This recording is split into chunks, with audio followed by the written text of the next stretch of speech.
चलो भाइयों, तो हम समझते हैं अभी हमारा next topic, use of exponents to express small numbers in standard form. चार पांच छोटी छोटी सी चीजें हैं, उन्हें समझ लो, एक्सरसाइज 10.2 पूरा फोड़ फाड़ के रख दोगे। ठीक है। पहली चीज आती है, जैसे कि मान लो ये बहुत बड़ी संख्या है, कैसे पता चला? इसके पीछे में कितनी सारी जीरो हैं। देखो, 3 और 3 6 और एक 7 जीरो हैं, और आगे में 15 है। 15 के पीछे 7 जीरो लगी हुई हैं।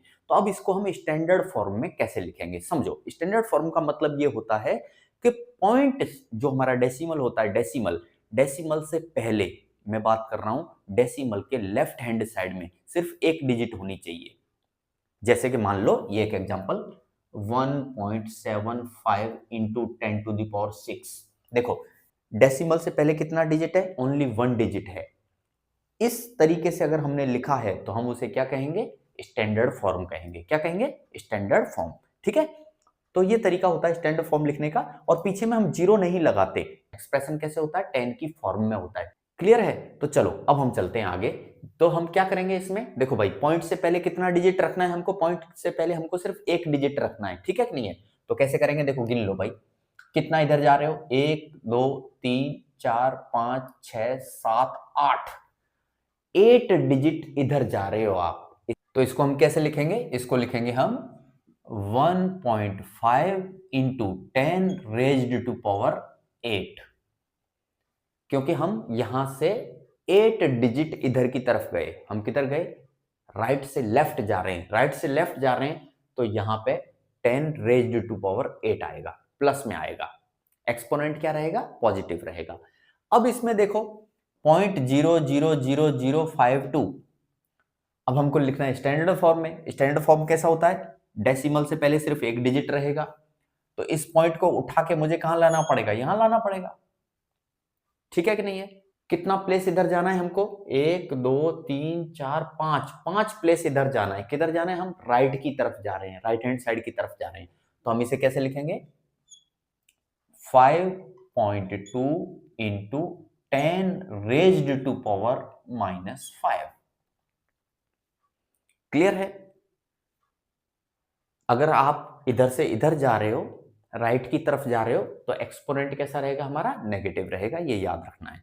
चलो, अब मान लो ऐसा डिवीजन है, उल्टा पुल्टा डिवीजन है। 1.4 इंटू 10⁻⁹ डिवाइडेड बाई 1.2756 इंटू 10⁻⁷ ऐसा है। अब तो कैसे करेंगे हम? सबसे पहले तो इसको निपटा लो, इसको और इसको उठा लो, और सोचो क्या कर सकते हैं। अरे भाई, यहाँ 9 है, यहाँ 7 है, इस 7 को ऊपर लेके जाऊंगा तो क्या होगा? -7 बनेगा, जैसा हमने सीखा था। तो ये क्या होगा फर्दर? 1.4 डिवाइड बाई 1.2756 इंटू, यहाँ 9 था और यहाँ क्या बनेगा? -7 बनेगा। अब इसका इलाज हम बहुत अच्छे से कर सकते हैं। 9 - 7 क्या होगा? 2 होगा। तो हम जानते हैं कि इस पूरे को सॉल्व करेंगे हम, तो यहां सिर्फ क्या आएगा?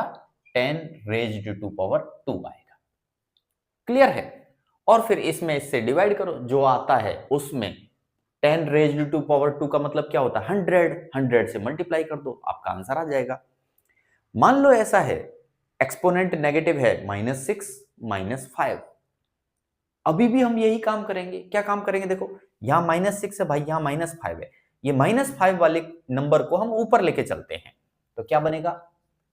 7 डिवाइडेड बाई 1.275 इंटू 10⁻⁻⁻6 इंटू 10, ये कैसा हो जाएगा? ऊपर जाके पॉजिटिव हो जाएगा, नहीं हो जाएगा? अब बेस सेम है और एक्सपोनेंट है हमारे पास में, तो हम क्या करेंगे? एक्सपोनेंट्स को ऐड कर देंगे। तो चलो करो, -6 + 5 करोगे तो आपके पास क्या आएगा? -1 आएगा। करेक्ट है? यानी इसको सॉल्व करोगे तो आपके पास आएगा 10⁻⁻1। अब हम डिवाइड कर लेंगे, जो जो हमारा आंसर आएगा उसमें 10⁻⁻1 का मतलब होता है भाई 1/10, यानी जो आंसर आएगा उसमें आपको 10 से डिवाइड कर देना है, तो आपका फाइनल आंसर आ जाएगा। क्लियर है? अगली चीज हमारी ऐसी आती है, मान लो हमको ऐड करना है। ठीक है, तो हम ऐड कैसे करेंगे? देखो, अब यहां है 10⁻⁵ और यहां पे है 10⁻�3, तो अब हम डायरेक्ट तो ऐड कर नहीं सकते। पहले हमको क्या करना पड़ेगा, इन दोनों को सेम बनाना पड़ेगा, क्योंकि दोनों के एक्सपोनेंट अलग अलग हैं। ऐसी सिचुएशन में हम ऐड कर ही नहीं सकते, ठीक है। तो हमको क्या करना पड़ेगा, एक्सपोनेंट्स सेम करने पड़ेंगे। देखो यहाँ 3 है तो मैं इसे भी 3 तक ले आऊं, कैसे लेके आऊंगा देखना, 11.25 इंटू, क्या ये 10 रेज्ड टू पावर 5 है, इसको मैं ऐसे लिख सकता हूं 100 into 10 raised to power 3 plus 6.3 into 10 raised to power 3 लिख सकता हूं, क्योंकि देखो सोचो 100 बोले तो 10 raised to the power 2 into 10 raised to power 3, तो ये दोनों को मिला के देखूं अगर मैं, तो यही हो गया ना 10 रेज्ड टू द पावर 5, यही मतलब निकल के आया। लेकिन इसका फायदा ये मिला मुझे, 100 से इसमें मल्टीप्लाई कर दूं मैं, तो ये हो जाएगा 1125, क्योंकि यहाँ पॉइंट था और यहाँ 100 है, दोनों का मल्टीप्लीकेशन करोगे तो क्या आएगा 1125 into 10 raised to the power 3 plus 6.3 into 10 raised to the power 3। अब ऐड करना बड़ा आसान हो गया। क्यों आसान हो गया, क्योंकि अब हमारे ये पार्ट और ये पार्ट दोनों सेम हो गए। अब सीधा सीधा ऐड कर देंगे, 1125 प्लस 6.3 को ऐड करो भाई, जो भी आए, ये आएगा हमारा 1131.3 into 10 raised to the power 3। Correct है।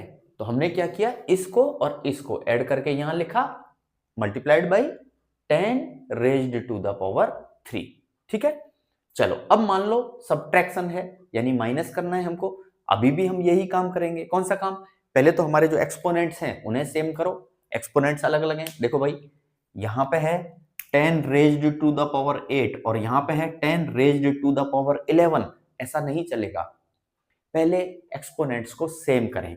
कैसे करेंगे, ये 11 है ना, इसे थोड़ा छोटा करते हैं। देखो कैसे, 1 पॉइंट, ये पॉइंट है भाई, 1.496 इंटू 10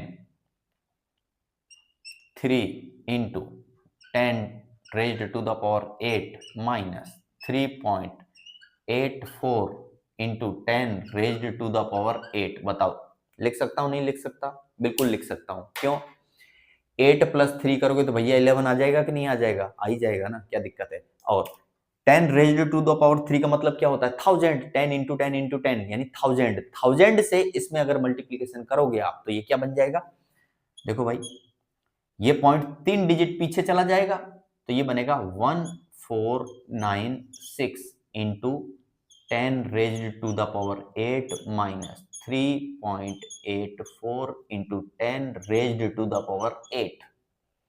क्लियर है। अब कुछ नहीं करना, अब हमारे एक्सपोनेंट्स सेम हो गए, अब सीधा सीधा माइनस करना है, यानी इसमें से इसको माइनस करो, 1496 माइनस 3.84 को माइनस करना है and into 10 raised to the power 8।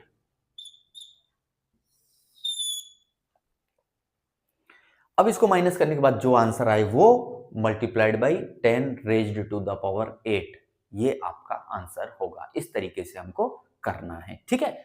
तो आसान सा मामला है, कुछ नहीं है, छोटी छोटी चीजें हैं ये, इनको समझ लो तो आपका 10.2 पूरा हो जाएगा। ओके।